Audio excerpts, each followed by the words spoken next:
শ্রীমদ্ ভাগবতের এই ভগবান শ্রীকৃষ্ণের জন্মাষ্টমী শুধু একটি তাৎপর্য বলি, এটুকু বলেই বিশ্রাম রাখছি। কংসের কারা প্রকোষ্ঠে যেদিন ভগবানকে বুকে তুলে নিয়েছিলেন বসুদেব, একটু ধ্যান দিন শব্দটার দিকে, এই লীলাটির দিকে। আজকে তার লীলা স্মরণের দিন, আজকে তার আবির্ভাবের এই দিব্য চরিত্রাবলী হৃদয়ে স্পর্শ করার দিন। সুধীজন, কংসের কারা প্রকোষ্ঠে অন্ধকার কারাগৃহে শৃঙ্খলিত বসুদেব কৃষ্ণকে যখনই বুকে নিলেন, একটা দিব্য ঘটনা স্ফুরণ হলো। অন্ধকার কারা প্রকোষ্ঠ আলোয় ঝলমল করে উঠল, হাতে যে শৃঙ্খলিত ছিল শৃঙ্খল খসে পড়ল, কারার দুয়ার উন্মুক্ত হয়ে গেল, কারারক্ষী পাহারাদার তারাও অচেতন হয়ে গেল। আর বসুদেব ভগবানকে নিয়ে নন্দালয়ের ব্রজের পথে চললেন। ভাগবত দার্শনিক শাস্ত্র, সর্ববেদান্তের সারাৎসার শাস্ত্র ভাগবত বললেন, এ সংসার কারাগারে মায়ার শৃঙ্খলে অত্যাচারে পীড়িত তাপিত হয়ে যদি থেকে থাকো, ভগবানকে বুকে তুলে নাও। তিনি আশ্রয়দাতা, তিনি একমাত্র গতি, তিনি আশ্রয়, তিনি শরীর, তিনি একমাত্র নির্ভয় স্থান। ভগবানকে যদি বুকে তুলে নিতে পারো, হৃদয়ের অন্ধকার থাকবে না, হাতে যে মায়ার শৃঙ্খল খসে পড়বে। আর কাম ক্রোধ পাহারাদার যারা তোমাকে ভগবানের পথে, প্রগতির পথে, ভক্তির পথে, ব্রজের পথে অন্তরায়, তারাও ঘুমিয়ে পড়বে। আর কি ঘটলো? এমনি করে মুক্ত হয়ে গেল, সংকেত দিল শ্রী ভগবানকেই বুকে নাও। পতিত উদ্ধারণ পরম পাবন প্রেম চিন্তামণি দাতা শিরোমণি, অক্রোধ পরমানন্দ পরম কারণী শ্রী নিতাই চাঁদের মহানুকম্পায়, শ্রী শ্রী গান্ধার্বিকা গিরিধারীর অভেতুকি করুণায়। বাংলাদেশ পূজার্যাপন পরিষদ কর্তৃক পূর্ব বৎসরের ন্যায় এবছরেও আশাশুনি শাখাতে পরমেশ্বর ভগবান শ্রীকৃষ্ণের শুভ আবির্ভাব দেবী কৃষ্ণাষ্টমী জন্মাষ্টমী উপলক্ষে আজকের এই মহতী মাঙ্গলিক সুমঙ্গল যে ভাগবতীয় বা ধর্মীয় আলোচনা সভা, সেই সভার শুভারম্ভে প্রারম্ভে আজকের উপবিষ্ট প্রবোচ্চ চরণ বহু প্রবাহমান অনুকূল প্রতিকূল পরিস্থিতির মধ্যেও যিনি বটবৃক্ষের ন্যায় এই সনাতন হিন্দু জাতির একটি সংগঠনের আধার বা আশ্রয় হয়ে তার সমস্ত জীবন নিবেদিতা আত্মা হয়ে চেষ্টা করেছেন এই জাতির, সেই নীলকণ্ঠ সোম মহাশয় প্রবোচ্চ চরণ, তার চরণে প্রণিপাত। এবং আমাদের মাঝে তার মঙ্গলময় উপস্থিতিতে যিনি আজকের এই অনুষ্ঠানে শ্রীবৃদ্ধি এবং পরমানন্দ আনন্দ দান করছেন, আমার দাদাজি একটি বিশেষণ দিয়েছেন অপূর্ব। তিনি মাতৃশক্তির আধার শ্রীমতী কৃষ্ণা রায়, উপজেলা নির্বাহী অফিসার মহোদয়া, তাকে আজকের এই শুভ দিনে তার দীর্ঘায়ু এবং তাকে শুভেচ্ছা অভিনন্দন জানাই।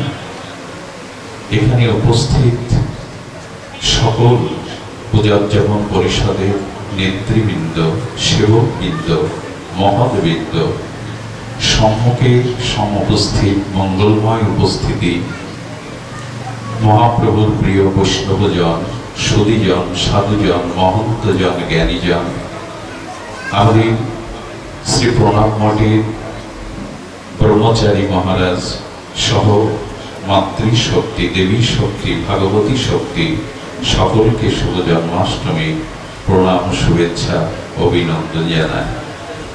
সুধীবৃন্দ, ভগবত বলছেন, অনুগ্রাহ্য ভূতানাং মানসীং তন্মাশ্রিতং ভজতে তাদৃশী ক্রিয়া জড়সূত্র তৎপর হয়ে। সকলে ধ্যান দিন। সর্ববেদান্ত সার অমর পুরাণ শ্রীমদ্ ভাগবত বলছেন যে জীবের প্রতি বিশেষ অনুগ্রহ হয়ে ভগবান অবতীর্ণ হন। কে এসেছেন? তিনি পুরুষ নন, তিনি পুরুষোত্তম, তিনি ভগবান নন।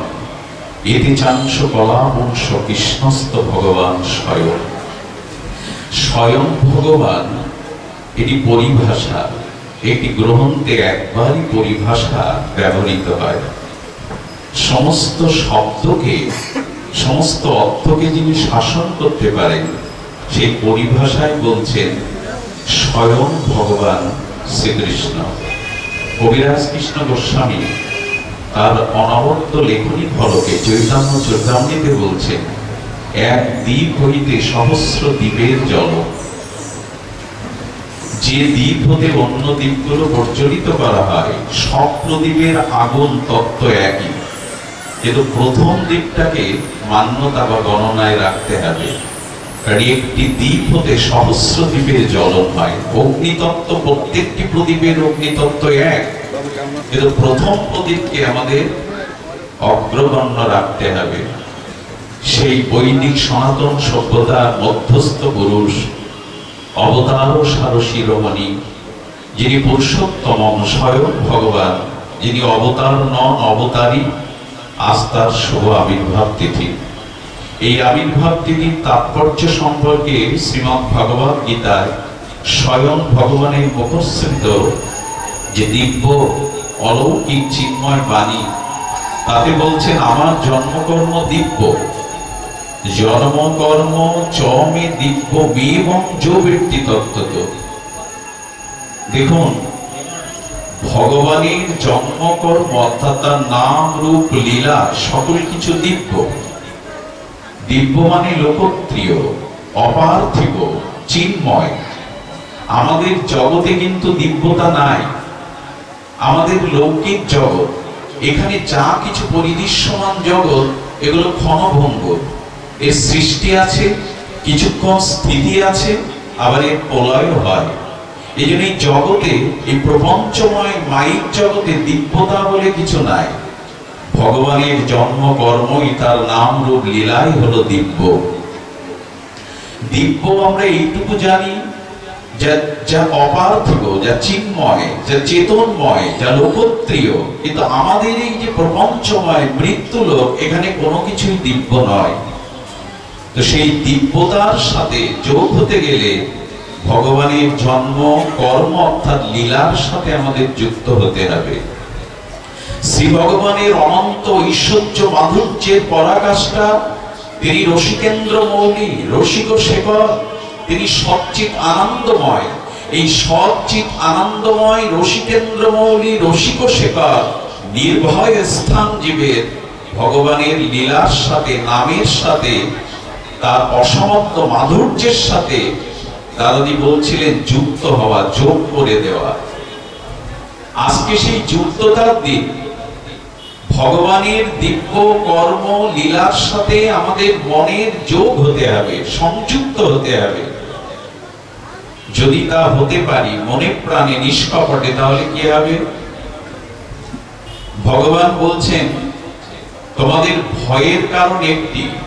উপনিষদের ভারতীয় আধ্যাত্ম সাধনার চরম শিখরে উঠে অপরোক্ষ অনুভূতির দ্বারে ভারতীয় আর্য ঋষিরা একথাই শুনিয়েছেন উপসাধনের ব্রহ্মসূত্রের মন্ত্রে।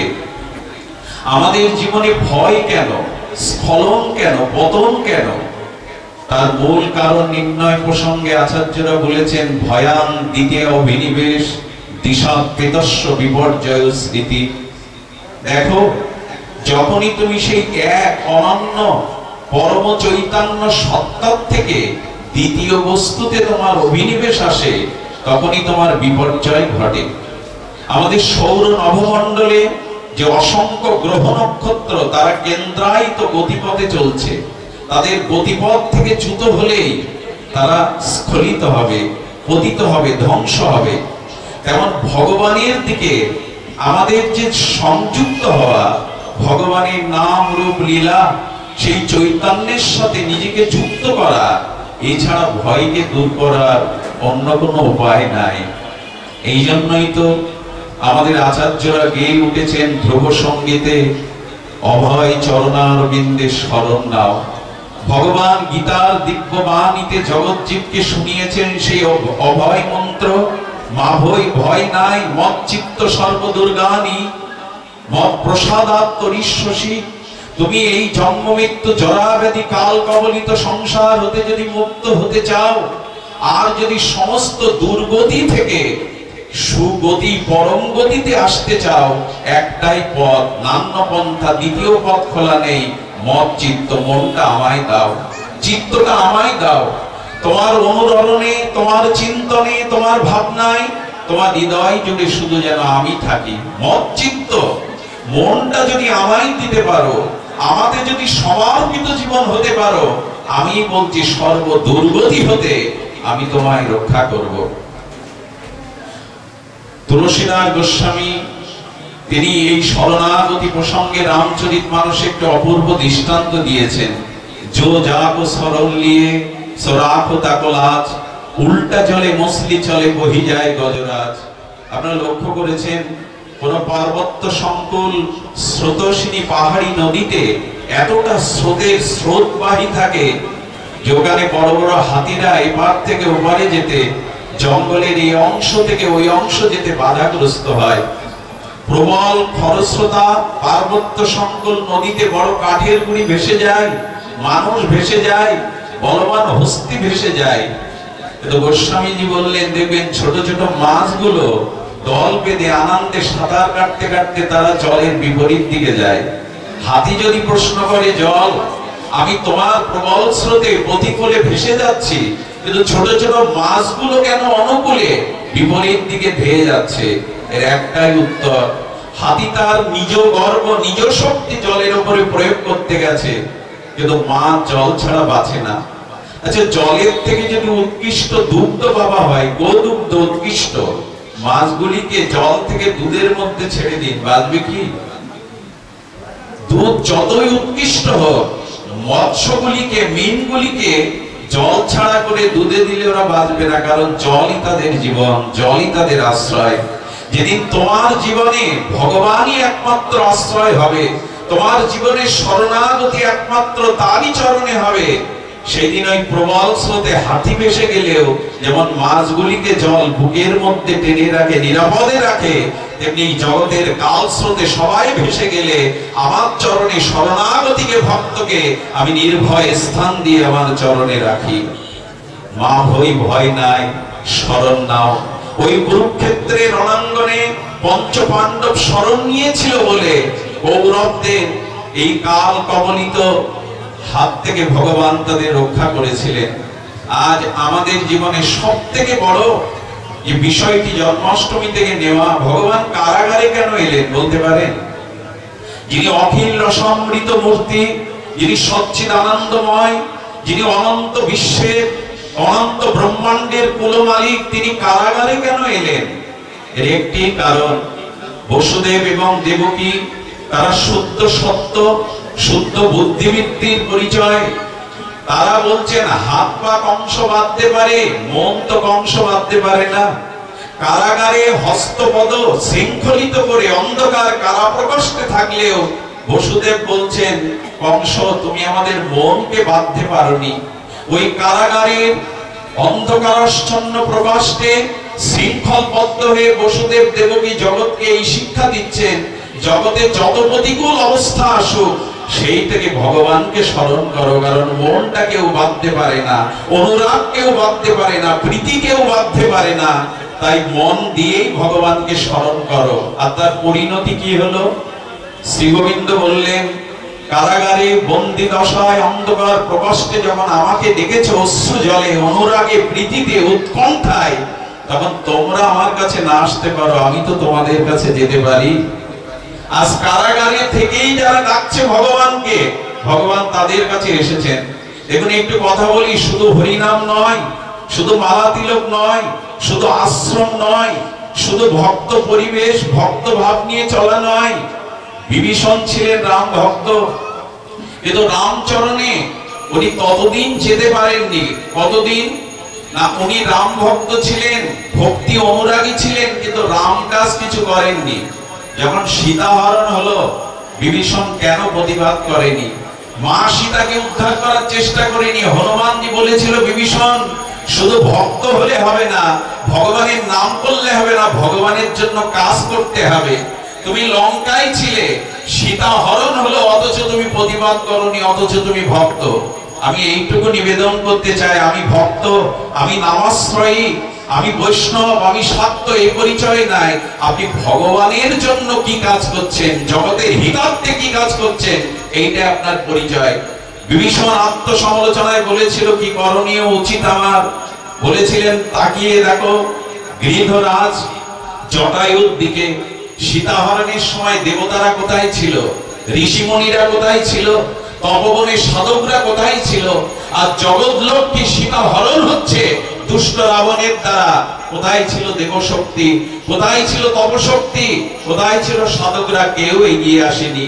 সতীবৃন্দ, দ্রৌপদীর বস্ত্র হরণে পিতামহ ভীষ্মের মতো তেজস্বী যখন নীরব থাকে, তখনই তো সমাজ লাঞ্ছিত হয়, তখনই তো দেবী শক্তি তাদের যে মর্যাদা হারায়। ভীষ্ম নীরব থাকায় দুর্যোধন সাহস পায়, ভীষ্ম নীরব থাকায় দ্রৌপদীর বস্ত্র হরণ হয়, দেবতারা নীরব থাকায়, সাধকরা নীরব থাকায় রাবণ সীতা হরণ করে। আমাদের সমাজে ধনী, বিদ্বান, শ্রেষ্ঠ, প্রজ্ঞাবান মানুষ যতদিন সমাজ, বিশ্ব, ভগবানের কোন কাজে জগৎ হিতার্থে না নামবে, নীরব থাকবে, ততদিন সমাজ এগুলো হতে থাকবে। এই জন্য উত্তিষ্ঠিত জাগ্রত প্রাপ্য বরানন নিবেদত, ঋষির সেই অমর কণ্ঠে বাণী ওঠো, জাগো, এই দুদিনের ক্ষুদ্র জীবনকে পশ্চাৎগামী হইও না। ঠাকুর রামকৃষ্ণের সেই অভিনব সারল্য ভাষায় বেদের সারাৎসার বাণী, নরেন মানুষ হয়ে যখন এলি একটা দাগ রেখে যা। আমি শুধু ব্যক্তি পরিবারের জন্য নয়, এই অনন্ত বিশ্বে অমৃতের পুত্র হয়ে আমার কিছু সামাজিক দায়িত্ব আছে, রাষ্ট্রীয় দায়িত্ব আছে, বিশ্ব দায়িত্ব আমার মাথার উপরে। সে দায়িত্ব কোথায় আমাদের? আমি নিজের উদ্ধার চাই, নিজের সুখ চাই, নিজের কল্যাণ চাই, হবে না। ভক্ত হলে হবে না। বিভীষণ সেই দিনই প্রতিবাদ করেছিল রাবণের সামনে, সীতাকে ফিরিয়ে দাও, সীতাকে ফিরিয়ে দাও। এই প্রতিবাদ যেদিন করেছিলেন, সেই দিন তিনি রামের চরণে আসতে পেরেছিলেন। সতীবৃন্দ, জটায়ুর পাখা কেটে নেয় অন্যায় যুদ্ধে রাবণ। জটায়ুকে বলা হয়েছিল, জটায়ু একটা পক্ষীরাজ হয়ে, যেখানে দেবতা, সাধক কেউ এগিয়ে আসেনি, তুমি কেন সীতা উদ্ধারে এগিয়ে গেলে? বলেছেন আমার শাস্ত্র, আমার বেদ উপনিষদ শিখিয়েছে জগৎ কল্যাণে নিজেকে উৎসর্গ করতে। পাখনা তো হারালে উড়ে তো আর তীর্থে যেতে পারবে না, যেখানে ভগবানের লীলা স্থান সেখানে তো যেতে পারবে না। সেদিন জটায়ু বলেছিল আমি ভক্তি রক্ষার জন্য, দেবী শক্তি রক্ষার জন্য জীবন উৎসর্গ করে আমার পাখা হারিয়েছি। এখন আমার দায়িত্ব না ভগবানের কাছে যাওয়া, ভগবানের দায়িত্ব আমার কাছে আসা, ভগবানেরই দায়িত্ব আমার কাছে আসা। রঘুপতি রামচন্দ্র রাজীবলোচন মর্যাদা পুরুষোত্তম গরুরকে বুকে নিয়ে বলেছিল আমি পিতৃহারা, আজ হতে তুমি আমার পিতা। যারা জাতির জন্য, যারা দেবী শক্তির জন্য, যারা অন্যায়ের বিরুদ্ধে রুখে দাঁড়ায়, তারা আমার পিতার সম। তিনি নিজে হাতে তাকে বৈকুণ্ঠে নিয়ে গেছিলেন। আমার বলবার অভিপ্রায় এইটুকু, ভগবানের ভক্ত শুধু নয়, ভগবানের জন্য কাজ করতে হবে, দেশ ও জাতি, বিশ্বের জন্য কাজ করতে হবে। আর এই কাজের জন্য ভগবান বলেছিলেন ওঠো, জাগো। শ্রীমদ্ ভাগবতের এই ভগবান শ্রীকৃষ্ণের জন্মাষ্টমী শুধু একটি তাৎপর্য বলি, এটুকু বলেই বিশ্রাম রাখছি। কংসের কারা প্রকোষ্ঠে যেদিন ভগবানকে বুকে তুলে নিয়েছিলেন বসুদেব, একটু ধ্যান দিন শব্দটার দিকে, এই লীলাটির দিকে। আজকে তার লীলা স্মরণের দিন, আজকে তার আবির্ভাবের এই দিব্য চরিত্রাবলী হৃদয়ে স্পর্শ করার দিন। সুধীজন, কংসের কারা প্রকোষ্ঠে, অন্ধকার কারাগৃহে শৃঙ্খলিত বসুদেব কৃষ্ণকে যখনই বুকে নিলেন, একটা দিব্য ঘটনা স্ফুরণ হলো। অন্ধকার কারা প্রকোষ্ঠ আলোয় ঝলমল করে উঠল। হাতে যে শৃঙ্খলিত ছিল, শৃঙ্খল খসে পড়ল। কারার দুয়ার উন্মুক্ত হয়ে গেল। কারারক্ষী পাহারাদার তারাও অচেতন হয়ে গেল। আর বসুদেব ভগবানকে নিয়ে নন্দালয়ের ব্রজের পথে চললেন। ভাগবত দার্শনিক শাস্ত্র, সর্ব বেদান্তের সারাৎসার শাস্ত্র। ভাগবত বললেন এ সংসার কারাগারে মায়ার শৃঙ্খলে অত্যাচারে পীড়িত তাপিত হয়ে যদি থেকে থাকো, ভগবানকে বুকে তুলে নাও। তিনি আশ্রয়দাতা, তিনি একমাত্র গতি, তিনি আশ্রয়, তিনি শরীর, তিনি একমাত্র নির্ভয় স্থান। ভগবানকে যদি বুকে তুলে নিতে পারো, হৃদয়ের অন্ধকার থাকবে না। হাতে যে মায়ার শৃঙ্খল খসে পড়বে, আর কাম ক্রোধ লোভ পাহারাদার যারা যারা তোমাকে ভগবানের পথে, প্রগতির পথে, ভক্তির পথে, ব্রজের পথে অন্তরায়, তারাও ঘুমিয়ে পড়বে। আর কি ঘটলো? এমনি করে মুক্ত হয়ে গেল। সংকেত দিল, শ্রী ভগবানকেই বুকে নাও, তাকে হৃদয়ে ধারণ করো, তার দিব্য নাম চিন্তা অনুরণন করো। তাকে বুকে নিতে পারলে হৃদয়ের অজ্ঞান অন্ধকার দূর হবে, মায়ার শৃঙ্খল খসে পড়বে, এই সংসারে কামনা বাসনার মোহ সেগুলি ঘুমিয়ে পড়বে। তুমি তখনই ব্রজের পথে যেতে পারবে। ভগবান যখন অষ্টমীর এই রোহিণী নক্ষত্রের ভাদ্রা কৃষ্ণাষ্টমীর মধ্যরাত্রে বসুদেব বেরিয়েছেন, ঝঞ্ঝাবাদ ঝড় বৃষ্টি হলো। কেন জানেন? আকাশের সৌদামিনী শ্যামল মেঘ বলছে তোমার অঙ্গও শ্যামল, আর আমার মেঘমালা, আমার রংটাও শ্যামল। হে বিশ্বেশ্বর, হে করুণানিধি, হে করুণাবারিধি, তোমাকে সেবা করতে মন চাইছে। তাই মেঘ আর কি দিয়ে সেবা করবে? ঝড় ঝড় বৃষ্টির ধারা দিয়ে ভগবানকে সেবা করছে, যে তোমার অঙ্গও শ্যামল, আমার মেঘমালার বর্ণও শ্যামল, আমার এই বৃষ্টি ধারণ করো। অনন্তনাগ তিনি বলছেন ভগবানের গায়ে বরিশন লাগবে, এই জন্য অনন্তনাগ ছত্র ধরে তাকে সেবা করছেন। এই বিশ্ব ব্রহ্মাণ্ড প্রকৃতি ভগবানের সেবায় রত। আমরা শুধু আত্মসুখে ব্যস্ত। ওই ভগবানের সেবা, তার সেই সৃষ্টির স্রষ্টার সেবা আমাদের মধ্যে কোথায়? আজকে যমুনায় যেতে যেতে যমুনা বললেন, প্রভু তুমি তো আমার পতি, কালিন্দীর পতি গোবিন্দ। আজ প্রথম তোমার দর্শন, তোমার চরণ প্রক্ষালন করতে পারবো না। এই জন্য যমুনা জলস্ফীতিতে বসুদেবের কোল থেকে কেড়ে নিয়ে গোবিন্দের চরণ প্রক্ষালন করলেন। বিশ্ব প্রকৃতি তার সেবায় মগ্ন হলো, শুধু আমি বাদ পড়ে গেলাম। আত্মসুখ, দেহ সুখ, সংসারের সুখ নিয়েই জীবন কাটাবার জন্য আমাদের আশা নয়। আমরা বিশ্বেশ্বর কর্ম কল্যাণ নিধি শ্রী ভগবানের জন্যই আমাদের স্মরণ, মনন, চিন্তন, অনুধ্যান এটি আসা উচিত। আমি মূর্খ, বিষয়ী, নর্দামার্গী, এই স্থানে আসবার মতো কোনো ন্যূনতম যোগ্যতাও আমার নাই। আপনাদের সুপ্রসন্ন দৃষ্টিতে যেটুকু সুযোগ দিয়েছেন, শুধু এইটুকুই বলবো, সমগ্র পৃথিবীতে যদি আধার নেমে আসে, যদি কাউকেও পাশে না পাও, এই জন্ম মৃত্যু জলাব্যাধি কাল কবলিত সংসারে একটাই কেবল আশ্রয় স্থল, সেটি হলো ভগবানের শ্রীচরণ। আসুন এই লৌকিকময়, এই জন্ম মৃত্যু জরাময়, এই কর্তব্যময় সংসারে থেকেও আমরা যেন ভগবানকে না ভুলে যাই। জন্মাষ্টমীর তাৎপর্য এইটুকু, জীবনে আধার আসুক, জীবনে কারাগারের মতো শৃঙ্খলিত অবস্থা আসুক, কিন্তু ভগবানকে ভুলে যেও না। এই জন্য ভগবান বলেন, য সূত্র তৎপর ভবে, আমার গুণগাথা শ্রবণ করো, আমার মহিমা শ্রবণ করো। দেখুন, লৌহখণ্ড যদি অগ্নিতে তদাত্ম করেন, ওই লোহার ভিতরে ধীরে ধীরে তদাত্ম প্রাপ্ত অগ্নি প্রবেশ করে, তখন লোহাটাই অগ্নির ধর্মের রূপ নেয়। তেমনি আমাদের চিত্তে যদি ভগবানের দিব্য নাম, ভগবানের লীলা, তার দিব্য চরিতাবলী আমাদের হৃদয়ে স্পর্শ করতে পারে, তদাত্ম হতে পারে, তখন ওই ভগবত দিব্য শক্তিও আমাদের মধ্যে সংক্রামিত হয়।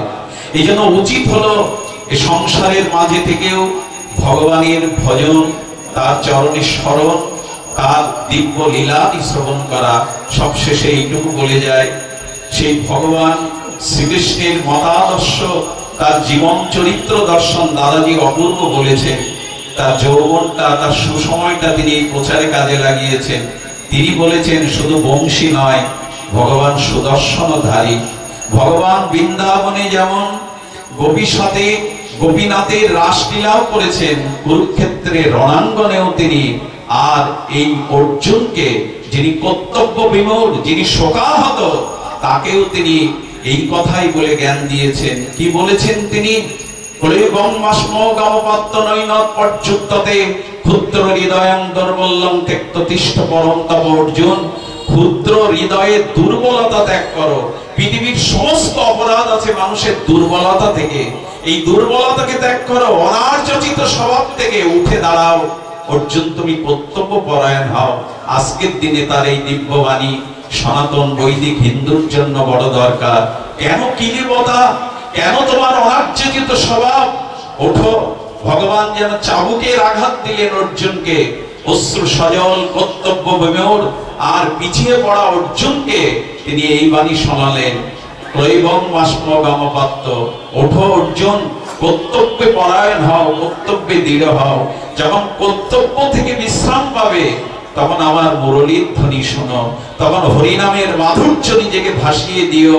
আর সমস্ত কর্তব্য কর্ম অন্তে শেষের দিনে হা গোবিন্দ বলে আমার দিব্য ধামে আসবার জন্য আমি হাত বাড়িয়ে দেব তোমার।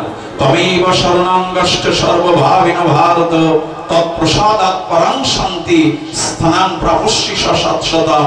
ইহ জগতে পর জগতে শান্তির একটাই উপায়, কর্তব্য কর্মে দৃঢ়তায়।